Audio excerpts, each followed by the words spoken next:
Être autiste, cela signifie être étranger.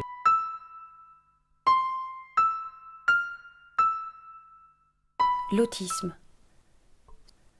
Ce trouble envahissant du développement touche un enfant sur 150. On trouve autant de formes d'autisme que d'individus qui en sont atteints. Et tous ont en commun des difficultés dans la relation à l'autre.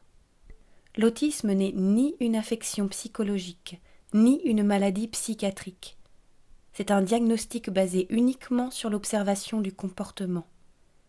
Chez les personnes touchées par l'autisme, on observe une triade comportementale caractérisée par un trouble de la communication verbale et non verbale, une perturbation des interactions sociales et une restriction des intérêts.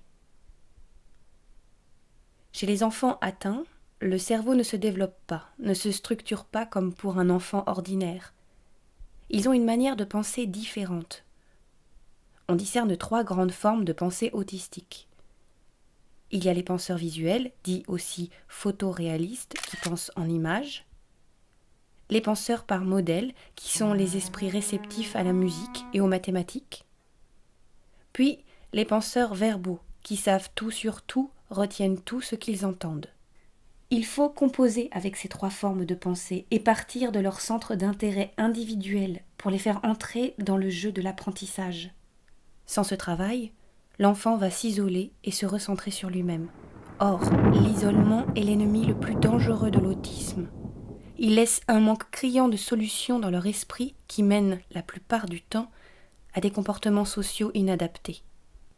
L'autisme n'est pas une fatalité. Il existe des thérapies d'échange et de développement qui permettent de diminuer les comportements autistiques. Les interactions sociales avec les personnes autistes sont nécessaires. Il faut que ces enfants puissent aller à l'école, que ces adultes puissent suivre des formations de socialisation qui les mèneront à l'autonomie.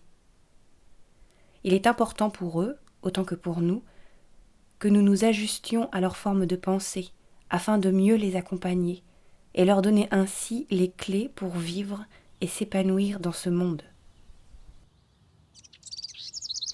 Accordez-moi la dignité de me rencontrer selon mon propre fonctionnement.